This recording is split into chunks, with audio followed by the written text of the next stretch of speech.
Buen día, Lucho, para vos y para toda la audiencia. Bueno, el tema este, digamos, lo podríamos dividir nosotros por lo menos en tres aspectos. Yo diría el tema sanitario por un lado, me parece que los datos objetivos son claros, creo que todos somos conscientes, o la mayoría de los argentinos somos conscientes de qué es lo que estamos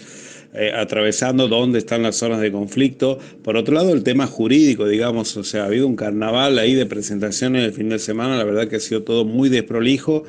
y eso dificulta, digamos, la discusión, incluso la discusión jurídica, y por otro lado la cuestión que para mí es la más importante en definitiva, porque viene a plantearse una cuestión de fondo que es el tema político. Respecto a la cuestión sanitaria, bueno, le contamos a la gente, yo estoy residiendo, vivo aquí en Buenos Aires, trabajo en Buenos Aires, así que he estudiado el tema y lo estoy viviendo muy de cerca porque nosotros básicamente estamos trabajando de manera aislada. Y en el caso de la educación, de las escuelas, bueno, es algo que tiene, digamos, una trayectoria muy parecida.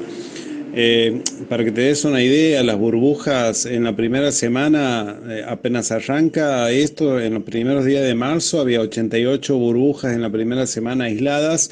y al día de hoy tenemos 1000, es decir, hay un aumento exponencial de todos los casos, todos los días hay entre 200 y 250 chicos y docentes y personal no docente infectados, es decir, esa burbuja de 88 a 1000 nos estarán hablando de una tendencia más allá de que en el porcentaje general por ahí, que es lo que es, en lo que se escuda la reta, no sería tan significante. Por lo tanto, esa primera semana que tenemos 1000 contagios, hay que tener en cuenta que hoy tenemos, o sea, un mes después, ¿no? Por eso hablo del aumento exponencial, 5000, o sea, pasamos de 88 burbujas a 1000, pasamos de 1000 contagios en la primera semana a hoy 5000. El 40% de los infectados son el personal, el alumnado, perdón, y el 60% es el personal docente y no docente. Es decir, hay una equiparación en lo que es el contagio y me parece que incluso en todo el país hemos visto que ha tenido unas secuelas el inicio de las clases. Por lo tanto, reitero, esto no es una cuestión de plantearlo en términos de porcentaje. Si lo planteamos así con la foto del día de hoy parecería insignificante. Lo que ocurre es que lo que tenemos que ver es la tendencia. Esa curva que va tornándose casi como una pared, que tiene una forma casi piramidal hoy, nos está hablando de un grave peligro, por eso me parece muy importante la decisión del presidente Alberto Fernández y por lo tanto creo que esa medida incluso está siendo apoyada por, digámoslo, por todos los gremios docentes, por la mayoría de los docentes e incluso te diría por muchos padres que están muy preocupados y con mucho miedo de qué es lo que puede venir, ¿no? Por otro lado, te decía, bueno, lo del tema jurídico, en realidad aquí no se está suspendiendo las clases, lo que se está volviendo la virtualidad por 10 días hábiles, lo que se está pidiendo básicamente, porque además hay que tener en cuenta que las clases no eran 100% presenciales porque los chicos se iban turnando, probablemente había burbujas que tenían una sola clase por semana, por lo tanto no es que se le está afectando un derecho de los alumnos a tener clase. En primer lugar eso, porque los docentes no han parado de trabajar en todo este tiempo y el año pasado.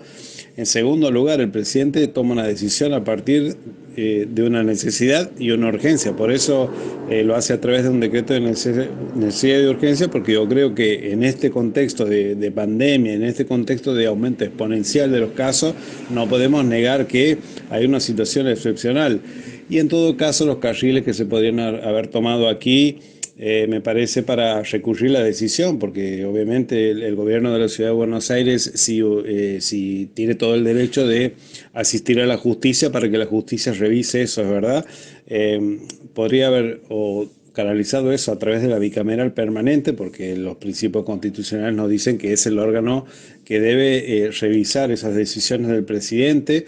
es un órgano que tendría que haber sido convocado, o bien recurrir a la Corte Suprema de Justicia de la Nación. Ahora, ¿qué es lo que ocurre? Que el jefe de gobierno de la Ciudad de Buenos Aires recurre a los jueces amigos de la Ciudad de Buenos Aires. El fin de semana se ha terminado haciendo un forum shopping con, por ejemplo, digamos, jueces amigos como el señor Maíque, por ejemplo, que responde claramente a la red. Es decir, se ha tomado una decisión yendo a jueces amigos, haciendo un proceso muy rápido, porque además hay que tener en cuenta que ni siquiera tomó participación el gobierno nacional no es parte en el proceso de la ciudad, reitero, el proceso de la ciudad. Además, si tenemos en cuenta que la ley de amparo de la Ciudad de Buenos Aires nos habla de tribunales contenciosos y administrativos, y en el caso de los amparos, a donde hay que recurrir a esos tribunales para impugnar decisiones de las autoridades locales, es decir, de las autoridades públicas de la ciudad, bueno, estamos, la verdad, en presencia de un verdadero desastre jurídico, pero que además tiene una pata política. De todas maneras, les comento que, según tengo entendido, el presidente ha instruido al Procurador General del Tesoro, que es el jefe de los abogados del Estado, para que recurran a la Cámara Federal, que me parece que es la correcta porque es el ámbito federal el que debería decidir respecto a estas situaciones. Se presentará ahí para que la Cámara Federal, en definitiva, termine dictaminando. De todas maneras, hay una discusión jurídica y hay muchos grises respecto a si la Corte podría intervenir o no. Hay alguna corriente doctrinaria que dice que la ciudad de Buenos Aires, por ejemplo, tiene el estatus de ciudad. Yo soy de los que creen que a partir de la reforma del 94 claramente tiene un estatus en todo caso mixto, pero que esto podría plantearse en términos de conflicto de poderes y por lo tanto la competencia originaria sería de la Corte. Bueno, más allá de la cuestión jurídica, que reitero tiene muchos grises, el presidente ha tomado una decisión y me parece que es obvio que ningún juez de primera instancia de la Ciudad de Buenos Aires podría impugnar un decreto de necesidad de urgencia presidencial que tiene una jerarquía de ley nacional, ¿no? Me parece que eso es de sentido común. Ahora, aquí lo más importante, me parece, fue, más allá de todos los datos objetivos que estamos dando y la opinión jurídica que les acabo de dar, creo que en realidad el conflicto es político y por lo tanto debe resolverse por las vías políticas, ¿no? Es decir, esto es un conflicto no judiciable, incluso el señor Larreta ahora está tomando parte de esta discusión, pero en algún momento había formado parte de las decisiones junto con el presidente, por lo tanto no se explica por qué hoy está en desacuerdo con cuestiones que había firmado antes. Me parece que el sentido común indicaba que se tenía que tomar una decisión que, es cierto, restringe algunas libertades individuales, que son las restricciones nocturnas. En el caso de las clases, una mínima restricción, porque los chicos no dejan nunca de tener clase. Aquí reitero, digamos, enarbolar el trabajo docente que no ha frenado nunca, incluso se ha multiplicado, yo diría, por 3, porque aquí lo que se está diciendo, digamos, parece que los maestros no trabajan, y eso es una absoluta mentira. Pero bueno, no es verdad, digamos, que haya un avance sobre la autonomía de la Ciudad de Buenos Aires, eso es mentira. Además, Alberto Fernández ha dialogado con todos los gobernadores siempre antes de tomar una decisión, pero reitero, la urgencia